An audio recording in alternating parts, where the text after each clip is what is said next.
Today on the Ancestral Findings podcast, did Richard III have a real genetic claim to the throne of England? Testing on his Y DNA calls it into question.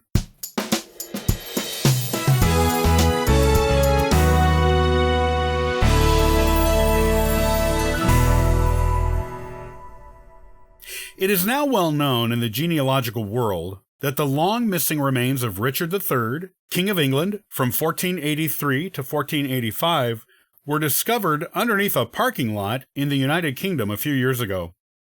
While the appearance and condition of the skeleton would have provided enough anecdotal evidence consistent with contemporary accounts of his appearance and the battle that killed him to identify it as Richard, it was the mitochondrial DNA that gave researchers a definitive identification of this infamous king. The mitochondrial DNA used to identify Richard comes from the mother's side of the family and is passed down to daughters and sons. However, only daughters can pass it on to their children. Sons cannot. Researchers who unearthed the skeleton and did the tests necessary to identify it included genealogy in their methods. To identify Richard based on his mitochondrial DNA, they needed a direct line female descendant of his mother, Cecily Neville. Cecily had many children, 13 or even 14 by some accounts. Only 2 of them outlived her. Genealogical researchers looked at the lines of descent of all of Cecily's daughters who were known to have had their own children and kept looking for daughters who had daughters. All of these daughters would have the same mitochondrial DNA as Richard, as they would have inherited it from Cecily, just as Richard did. Eventually, one of Richard's sisters, Anne of York, was discovered to have a direct female line of descent extending into the present day. Members of 2 different lines of Anne's descendants gave DNA samples, and their mitochondrial DNA matched the mitochondrial DNA in the skeleton presumed to be Richard. It was even an uncommon mitochondrial DNA type, making the identification that much more sure. While the mitochondrial DNA provided the definitive identification of Richard, there was still another type of DNA to explore. That was Richard's Y DNA. Y DNA is a paternal DNA. It is only passed down from fathers to sons. Daughters do not inherit Y DNA at all. Using Y DNA, you can trace a line of men far into the past and right up into the present. While researchers did not need Richard's Y DNA to identify him, they had a curiosity about his male line DNA and where it would lead them. What would it tell them about his male ancestry and descendants on the male side of his family?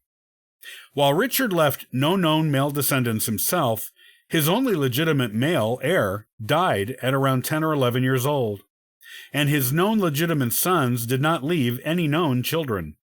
There was still Y DNA to be had that should match Richard's. It wouldn't come from his brothers either. His brother Edmund was killed at 17 before he could have children of his own. His brother George left a son and daughter, but only the daughter left descendants. His brother Edward, who was King of England before Richard, as Edward IV, had 3 sons, but none left descendants either. In fact, 2 of Edward's sons were the infamous princes in the Tower, who disappeared shortly after Edward died, giving Richard the opportunity to become king. So, where did the Y DNA used to compare to Richard come from? It came from his father's uncles. They had the same male line heritage as Richard, and the Y DNA of their male descendants should match Richard's perfectly. Except it didn't. Researchers discovered 2 breaks in the Y DNA of Richard's male line. While they were able to get a sample of Y DNA directly from Richard's skeleton, it did not match up where it should on the DNA samples they tested. Using 5 living male descendants of King Edward III, who was Richard's direct male line 3rd great-grandfather, the Y DNA of one of the living men did not match those of the others. When a 6th man came forward with a solid family tree linking him to Richard's male line, his Y DNA was different from both Richards as well as the man in the first group, whose Y DNA didn't match the others. This means the male line was broken by affairs twice. This was an interesting development. Other studies of historical rates of illegitimacy show that the father was actually the real father far more often than was usually assumed. Women in the past had to be very careful if they had an affair. They and/or their lover could be killed for it, sometimes and in some cultures. Even if they were allowed to live, the man would often suffer some kind of mutilation as penance, or at least pay a heavy fine, and the woman would be sent to a nunnery. If the errant lovers were of the noble class, and especially if the woman was, it was an even more severe matter. Men needed to know their heirs were really their heirs, and the question of paternity had to be secure. Women did not have much opportunity to actually get out and mess around for much of human history. However, human nature being what it is, and much the same over the centuries, there were times when love did conquer all, and women and their lovers found ways of being together, not getting caught, and actually successfully passing any resulting children off as that of the husband. These secrets were so successfully kept that we would never know the truth if it were not for Y DNA. What researchers do not yet know is whether these breaks occurred before Richard's birth or after, or one of each. The implications of this are intriguing. If one or both of the Y DNA breaks happened before Richard was born, it might put his royal status into question. Richard's entire family based their claim to the throne of England, the claim that would lead to the War of the Roses, on their supposed descendancy from an elder son of Edward III, whereas the king at the time the war started was a descendant of a younger son of Edward III. What if Richard, his brother, and his father had no biological claim to the throne at all? Well, the War of the Roses would have been fought for naught, and even the Tudors and the Stuarts who came after them would have had no biological claim to the throne. There is also the possibility, being that he was Richard's cousin, that the King Henry VI he and his brothers overthrew might not have been a legitimate heir either. Furthermore, would it call the claim of the current royal family into question?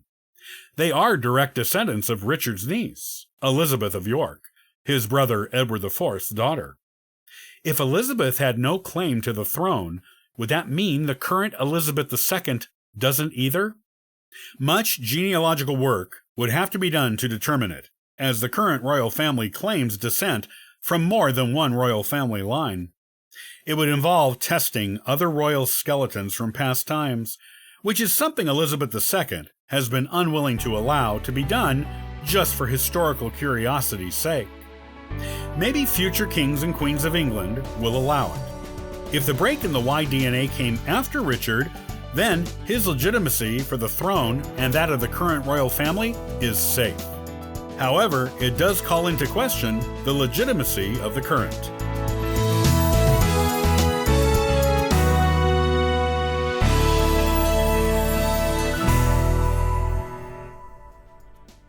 Thanks for listening to the Ancestral Findings Podcast.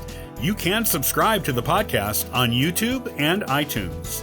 Also, check out ancestralfindings.com for free genealogy lookups, eBooks, and weekly giveaways. Happy searching!